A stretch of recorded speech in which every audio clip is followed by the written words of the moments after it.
дуруд тамошобинони азиз, хулосаи хабарҳои муҳими якшанбе 23 майи тоҷикистонро аз пойгоҳи хабарии бомдод бароятон пешкаш мекунем. шурӯъ мекунем аз як нигоҳи кӯтоҳ ба сархати хабари муҳими рӯз дар ин барнома. видео аз ҷои ҳодиса ва тафсилоти марги фоҷиавии 6 узви як оила дар муъминобод. таксирони хундарҷӯши тоҷик дар Петербург ба одамкушӣ айбдор мешавад. пешниҳод: як шаҳри бузурги Тоҷикистон ба номи Эмомалӣ Раъмон гузошта шавад. боздошти раиси ҷамоати Россия барои заминфурӯшӣ. икром аз колхози Россия бо велосипед ба ҳаҷ меравад. манижа дар Евровидение ҷои номро гирифт. тоҷи Усмон бобои манижа кӣ буд? ва акнун тафсилоти хабарҳо.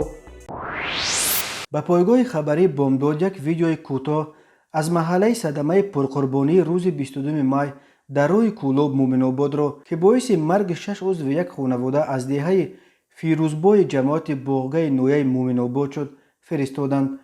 онҳо ҳамчунин бархе ҷузъиёти ин фоҷиаи талхро қисса карданд.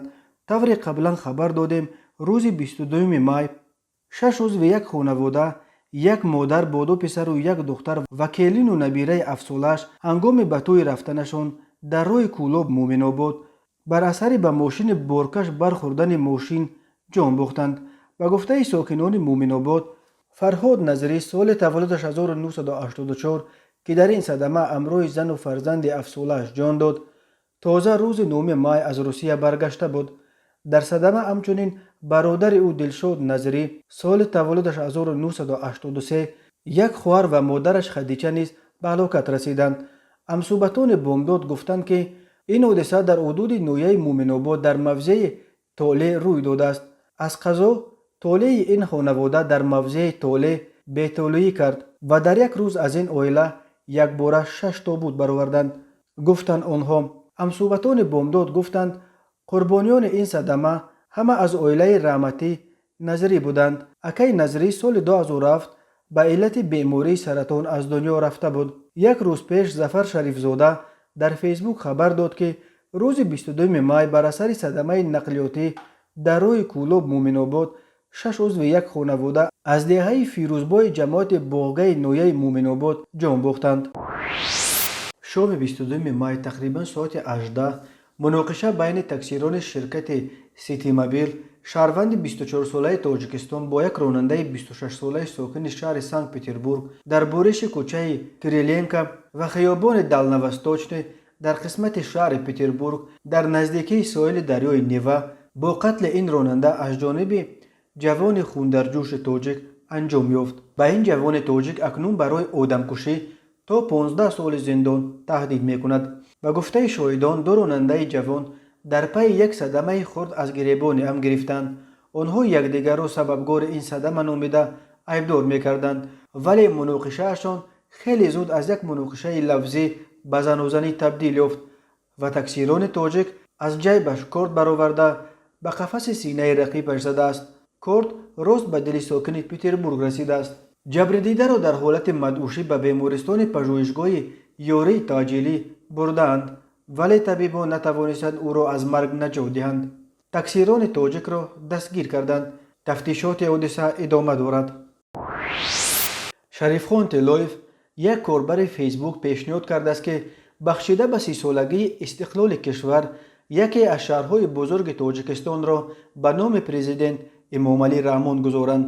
Шарифхон Тилоев барои гузоштани номи Эмомалӣ Раъмон ба 5 шаҳрҳо пешниҳод кардааст: Кӯлоб, Хуҷанд, Бохтар, Хоруғ ва пойтахт шаҳри Душанбе.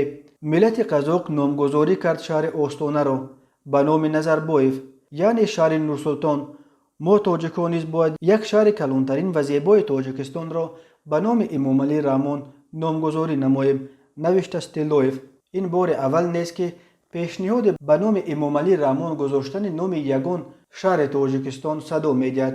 қаблан бештар ба номи президенти кунунӣ гардондани номи пойтахт мерафт ва пешниҳоди мухталифе ба мисли Раъмонобод, Раъмон Сити низ садо дода буд. пешниҳоди нави Шарифхон Тилоев низ واکنش‌های مختلفی در پی داشت. برخی آن را نمونه دیگر شخص پرستی در تاجیکستان می‌شمارند و می‌گویند متاسفانه حاکمان از عاقبت دیگر نظام‌های خودکامه سبقی نمی‌گیرند و عین اشتباه را تکرار می‌کنند. آنها از جمله از پرزیدنت سابق ترکمنستان سفرمراد نیازوف یادآور شدند که در زمان زنده بودنش شهر و کانال و کوچه و خیابان‌ها و حتی کانال و نیروگاه‌ها و نام ماه‌ها و روزهای هفته را به نام خود کرد و هیکل‌های خود را از طلا ساخت. ولی بعد در گذشتش در سال 2007 وارثش بردی محمدوف نام نیازوف را از سقف این همه شهر و کانال و کوچه و خیابان‌ها برداشت و هیکل‌های طلایی‌اش را هم برچید و نام‌های معمولی ماه‌ها و روزهای هفته را برگرداند. طرفداران پرزیدنت کنونی تاجیکستان معتقدند که امامعلی رحمان برای برقراری نظام دولتداری نوین مردم تاجیک خدمت‌های ارزنده کرده است و سزاوار همه گونه ارزگزاری از جمله به نامش گذاشتن اسم شهرها است. در تاجیکستان الکی یک دهه و یک محله به شرف امامعلی رحمان آباد نام گذاشته شدند. سال 2018 یک دهه از زمین جنبی آسیب دیده را در نویه اشکاشم بدخشان بعد برقرار کردنش رحمان آباد نام کرده بودند. سال 2019 در جماعت آبردان نویه مشچا نیز نام محله نوبنیاد فریگات به رحمان آباد عوض کرده شد. فردوس محمدیف در گروه فیسبوکی گراژدانسکه общество خبر داد که اکرام نامساکن کلخوز روسیه نویه رودکی روز 22 مای با ولوسپد به سفر حج برآمده است. فردوس محمدی و 10 نفر دیگر به این زائر آرزوی روی سفید کرده دست به دعا گشودند که خداوند آرزوی اکرام را برآورده گرداند و زیارت کعبه را نصیبش کند. یادآور میشیم که سال 2020 عربستان سعودی به علت پاندمی کرونا ویروس سفر حج را به زائران از کشورهای دیگر اجازت نداد و تنها یک تعداد محدود از خود ساکنان سعودی توانستند سال گذشته زیارت کعبه کنند. امسال قرار است مراسم حج از 17 تا 22 ایول در عرفه عید قربان دایر شود، ولی مقامات عربستان سعودی کشور میزبان حج هنوز در مورد اجازت دادن یا ندادن به سفر زائران تصمیم نهایی نگرفتند. بنا به اطلاع رسیده مقامات سعودی امسال غالباً به حج اجازت خواهند داد، ولی با رعایت قاطعانه معیارهای بهداشتی ضد کرونا ویروس و با اشتراک شماره محدود زائران. تاجیکستان تا پاندمی کرونا ویروس سالانه برای فرستادن 6300 زائر به مراسم حج کواتا داشت. قرار بود که کوتای تاجیکستان به دلیل افزودن شماره اهالیش و هم زیاد بودن شماره داوطلبان سفر حج بالا برده شود، ولی کرونا ویروس مانع شد. معمولا کوتای حج باید برابر حداقل 1% از شماره مسلمانان در کشور باشد. در تاجیکستان بیش از 9 میلیون مسلمان به سر میبرند و طبعا کوتاش نیز باید به دست کم 9000 نفر رسانیده شود. اگنسی مبارزه با کروپسیون تاجیکستان از انجام تفتیش پیشکی و به دادگاه ارسال شدن پرونده جنایتی رئیس جماعت دهات روسیه نویه رودکی ناصرزاده و مهندس زمینساز امین جماعت شاه محمدوف خبر داد. ناصرزاده و شاه محمدوف به فروش غیر قانونی زمین با سوء استفاده از وکالت منصبی و ساختکاری اجرت‌ها عیبدار می‌شوند. بنا به گزارش مرکز مطبوعات اگنسی مبارزه با کروپسیون، ناصرزاده در وظیفه رئیس جماعت دهات روسیه نویه رودکی کار کرده با مصلحت پیشکی با مهندس زمینساز امین جماعت شاه محمدوف برای ساختکاری اجرت‌ها یک مقدار قطعه زمینی به گروه زمین‌های تعیینات کشاورزی منسوب بوده را واقع در سروغه نویه رودکی جماعت دهات قشتیپه به شهروند سنگوف غیر قانونی دادند. به رئیس همکنون سابق و مهندس زمینساز اکنون برای غیر قانونی دادن قطعه زمین با سوء استفاده از منصب جریمه به اندازه از 912 تا 1460 نشان دهنده برای حساب‌ها یا محروم ساختن از آزادی به مهلت از 5 تا 8 سال با محروم کردن از حقوق اشغال منصب‌های معین یا مشغول شدن به فعالیت معین به مهلت 5 سال تهدید می‌کند. بر اساس قسم دوم ماده 340 به ناصرزاده برای ساختکاری اجرت‌ها جریمه به اندازه از 365 تا 912 نشان دهنده برای حسابها یا محروم ساختن از آزادی به مدت از 2 تا 5 سال تهدید میکند. جماعت روسیه در کنارهای جنوب شهر دوشنبه جایگیر شده در زمان شوروی در اینجا اساساً مهاجران از وادی فرغانه زندگی میکردند. این موضع همچنین با چایخانه و طربخانه های پرمشتریش معروف است.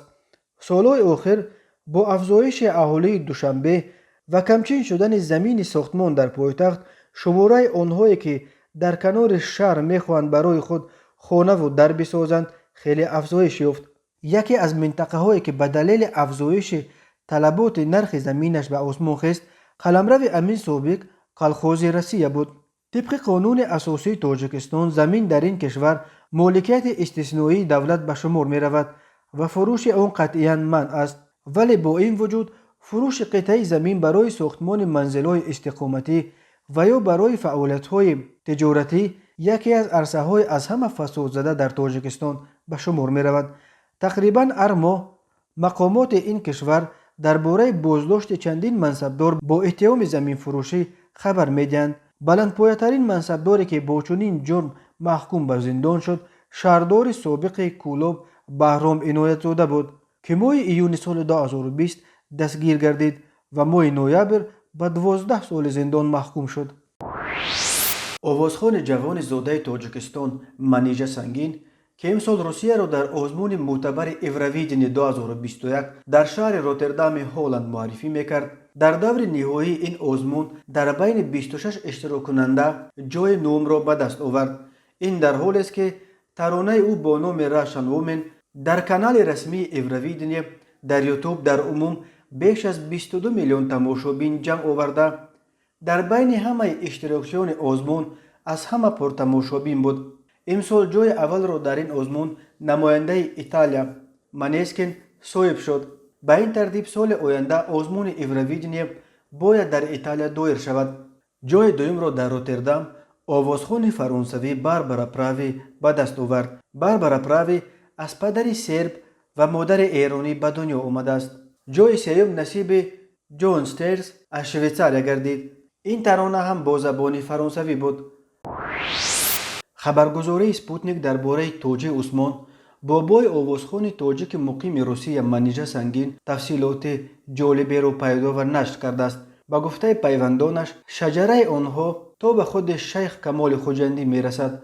توجی عثمان باشد تا سالهای 50 مدت زیاد در ساختارهای امنیت شوروی در ایران و افغانستان خدمت کرده، بعد بازگشتش سردبیر مجله هجوی خارپشتک شده است. توجی عثمان همچنین 3 دفعه ازدواج کرده، زن دویمش کپیتالینا باگامولووا یک خانم یهودی بود که بعدتر با باباجان غفوروف ازدواج کرد. نیمه های دویم سالهای 50 توجی عثمان با ارگشای سنگینووا یک خانم جوان خوجندی خانه‌دار شد. فرزند دوم آنها نجیبه مادر منیژه سنگین است که سال 1960 تولد شده است. توجی عثمان را سال 1937 در عین اوج تعقیبات استالینی در یک روز با رئیس مشهور کالخوز سید خوجه اونون خوجایف حبس و دشمن خلق کردند. ولی بنا به نقل نبیره او انور عثمانوف بابایم از زندان با یک همدیه‌اش با نام عبدالله که در انکویده شهر بیکوبوت کار میکرد مکتوب بیگناهی می نویسد. از بس که بابایم را خود استالین و راشیلوف و دیگر رهبران شوروی می شناختند، او و اورون خوجایف را سال 1939 سفید کردند. با گفته پیوندانش توجی عثمان چند سال در ایران برای ساختارهای امنیتی شوروی کار کرده، از جمله به فرار کمونیست های ایرانی از حزب توده به SSR کمک میکرد. نزدیکانش میگویند توجی عثمان همچنین عضو گروهی بود که مسئولیت تامین امنیت ملاقات سه‌گانه بزرگ استالین، روزولت و چرچیل را در سال 1943 در تهران به دوش داشت. در اول سالهای 50 به علت بیماری قند توجی عثمان از کار امنیت کنار رفت و به ژورنالیستیک و ادبیات رو آورد. توجی عثمان سال 1968 در سن 66 از عالم چشم پوشید. او را در تپه روخک در کنار دیهه اونچی به خاک سپاریدند. نبیره ها تپه رخک را به یک باغ پردال و درخت تبدیل دادند.